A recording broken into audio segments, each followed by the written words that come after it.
Welcome back to our YouTube channel. For today's video ay ituturo ko sa inyo kung paano i-set up ang Google AdSense account sa US tax withholding tax. Ayan, para makaiwas po tayo sa 24% or 30% withholding tax guys sa mga YouTubers in the Philippines. Ayan. Kung bago ka lang sa aking YouTube channel, please don't forget to subscribe and hit the notification bell para updated po kayo sa aking mga video. And sundin lang po ang aking instruction and let's get started.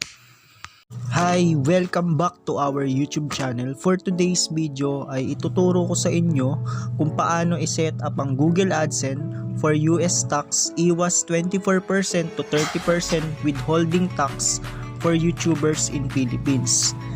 Now, punta po tayo sa ating Google AdSense account. Ayan. Tapos i-click natin yung Manage Tax Info. Then magre-redirect po tayo sa Manage Tax Info. Then i-click natin ang Add Tax Info. Ayan. After natin login ang ating Google AdSense account. Ayan, mapupunta po tayo sa United States Tax Info. Tapos ang tanong dito is what type of account is? Ayan. Ang pipiliin natin dito guys is individual. Ayan. Then i-click natin yung next. Ayan, may tanong dito guys na are you a citizen or resident of United States? Ang pipiliin natin dito is no. Then i-click natin ulit yung next. Then after natin ma-fill upan yung nasa taas, dito naman guys ang pipiliin naman natin is W8 Ben. Dahil ito po yung required na sa mga individual. Ayan. Click natin yan. Then click natin yung start W-Ben form.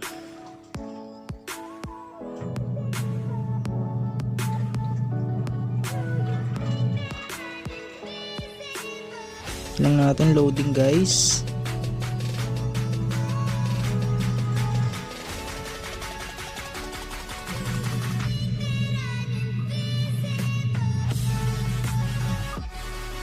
Sa country guys, ang pipiliin natin dito is Philippines.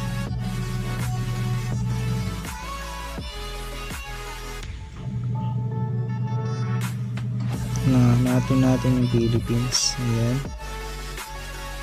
Dito naman guys, ilalagay naman natin dito yung ating TIN number dito sa foreign TIN.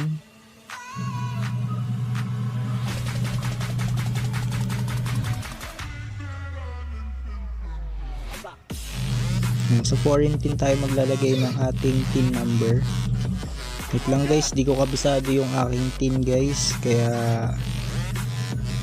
ano lang muna natin, post na muna natin. Tatakpan ko na lang guys tong TIN ID ko para for privacy.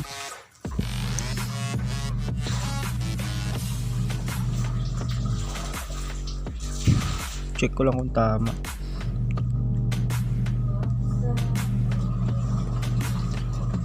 Okay. Ayan, tama naman siya. Double check natin to. Okay na. Then, pag na fill upan na natin yung foreign TIN natin guys, punta po tayo sa next.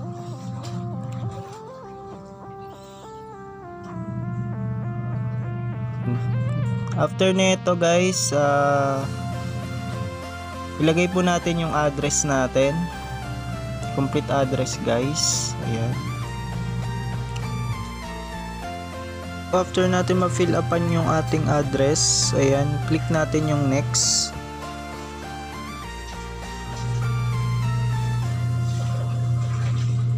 Ayan. Sa tax treaty guys, ayan, are you claiming a reduced rate of withholding under tax treaty? Ayan. Ang pipiliin natin dito guys, yes. resident of the country claiming treaty with the US. Ayan, click natin yan.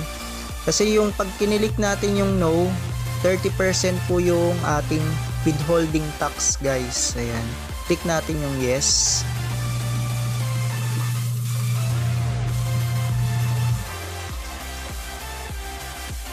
Then, ayan, check natin yan. Click natin yung Philippines.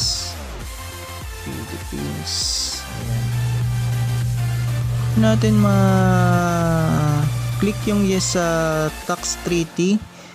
I-click natin yung service AdSense, motion picture and TV, YouTube, Google Play, and other copyright, YouTube, Google Play. Ayan, check natin lahat yan, guys. Ayan.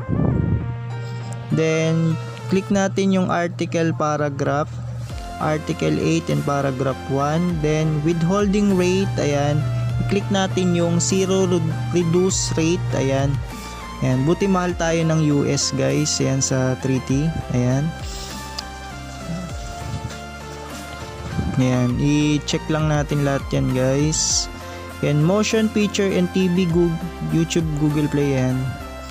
Check natin lahat yan. Article 13, paragraph 2A. Ayan, click natin. Then, holding rate. Ayan, pipiliin natin dito is 15 reduce rate.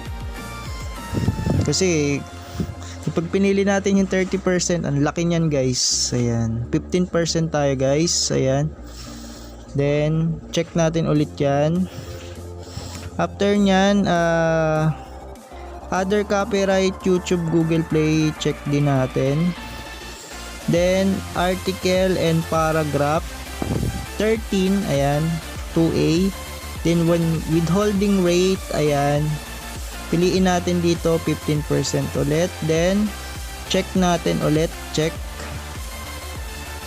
Ayan. Then, i-click natin yung next.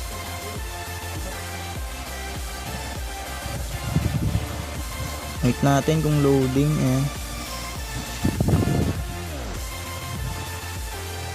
Ayan.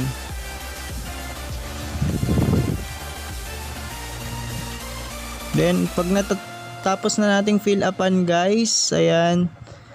And this how your document will be generate, review, for PDFs and confirm information. I confirm that reviewed generate tax document to the best of my knowledge, and check natin yan. Then, i-click natin yung yes. Ayan. Okay na siya. Tapos, ilalagay natin dito, guys, yung ating full name. Ayan. Tapos, i-click natin dito, are you person listed in signature section? Ang piliin natin dyan, yes, I am the person listed in the signature section and I am completing this form on my own behalf. Ayan, click natin yung yes. Tapos, i-fill up natin yung full name natin, guys. Ayan, tatype ko lang yung full name ko. Siyempre, tatakpan na natin to, guys, para for security and natin. Ayan, click natin yung ano natin. Type natin yung pangalan. Tatakpan ko na lang to, guys, para for security na lang.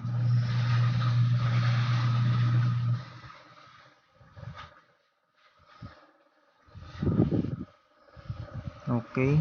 Ayan, after natin ma-fill upan ng ating full name, ayan, i-click natin yung next.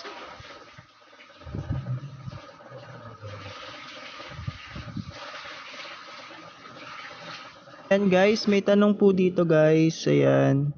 Has individual entity identify in tax identity section perform services for Google within US? No.